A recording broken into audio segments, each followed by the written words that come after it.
Olá, esse é o 7º episódio dessa série em que eu apresento a minha tese A Punibilidade no Conceito de Delito. No episódio anterior, nós vimos a diferença entre a punibilidade abstrata e a punibilidade concreta. Hoje nós vamos ver por que a punibilidade foi excluída do conceito de delito e por que ela deve ser reintroduzida nesse conceito. Esse assunto é tratado no capítulo 2 da minha tese e os conceitos da parte geral estão no meu livro Direito Penal, Teoria do Delito.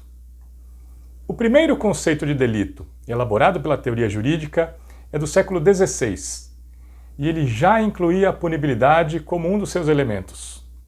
Até o final do século XIX, o conceito de delito continuou incluindo a punibilidade e foi estruturado em 4 elementos: fato típico, antijurídico, culpável e punível. Mas esse conceito tinha um problema. A punibilidade considerada era a abstrata. O conceito era formulado assim: fato típico, antijurídico e culpável, ao qual é legalmente cominada uma pena. O problema é que o fato típico, a ilicitude e a culpabilidade são classificações de um fato concreto e não uma previsão legal. E a cominação legal de uma pena, a punibilidade abstrata, não é uma classificação de um fato, e sim uma previsão legal. E o delito é um fato concreto, não é uma previsão legal geral e abstrata. O delito é o fato classificado com base nas normas jurídicas e não as normas jurídicas em si. Por isso, a punibilidade abstrata não poderia ser um elemento do delito. Uma norma jurídica não pode ser um elemento de uma categoria cujo objeto é um fato classificado com base nessa norma jurídica. A própria norma não pode integrar o fato classificado por ela mesma. Ela não pode ser ao mesmo tempo o critério de classificação e também o objeto classificado. Então, o conceito quadripartido de delito tinha uma inconsistência. 3 elementos eram relacionados ao fato concreto, fato típico, antijurídico e culpável, e um era relacionado à previsão legal abstrata, a punibilidade. Por isso a punibilidade foi excluída do conceito. Mas isso causou um outro problema. Na verdade, mais de um. Primeiro, o conceito de delito perdeu a sua essência, porque não existe uma diferença ontológica, ou seja, de natureza, entre o ilícito civil e o ilícito penal. O que distingue o ilícito civil do delito é a pena. Por isso, o conceito mais elementar de delito é o que o define como um fato punível. Qualquer outro conceito de delito é simplesmente uma especificação desse conceito geral. Mas com a exclusão da punibilidade, esse conceito perdeu a sua própria essência. A categoria deixou de expressar a natureza desse instituto jurídico.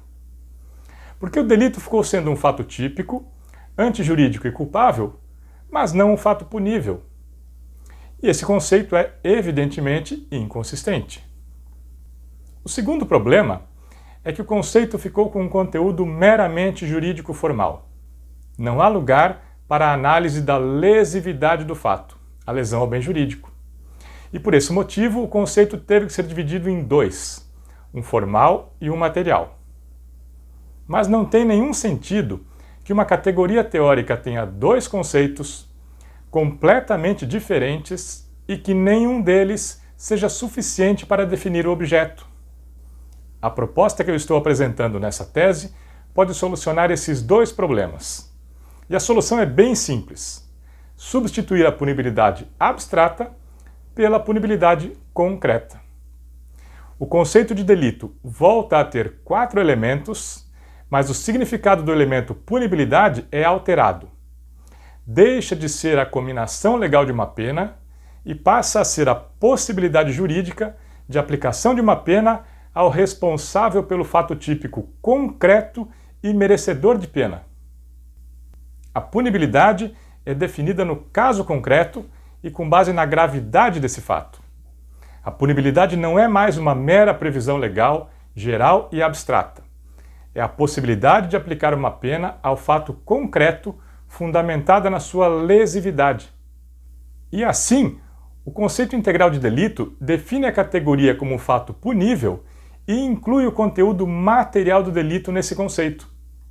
A punibilidade é considerada um elemento do conceito de delito e o delito não é mais definido sem a consideração da sua característica mais essencial, que é a que o distingue do ilícito civil.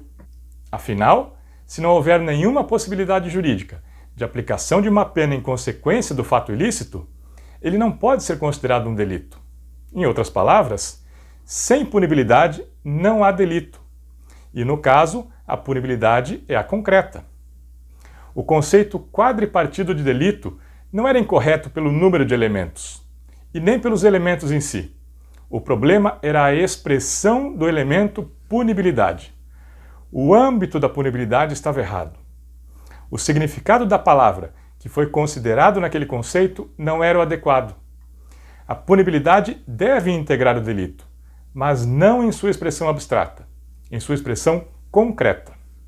E assim o conceito quadripartido de delito passa a abranger o conteúdo material do delito e a expressar a sua natureza essencial de fato punível. Bem, no episódio de hoje eu quis demonstrar por que a punibilidade foi excluída do conceito de delito e por que ela deve ser reincluída nesse conceito, mas com um significado diferente. Se isso ficou claro, o objetivo do episódio foi alcançado. Agora, nós já temos a apresentação da proposta completa. E eu tenho certeza que você tem muita coisa para pensar. Então vamos parar por aqui.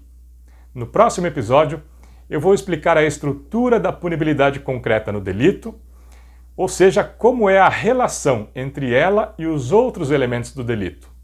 Você vai ver que é algo muito simples e lógico. Até o próximo episódio.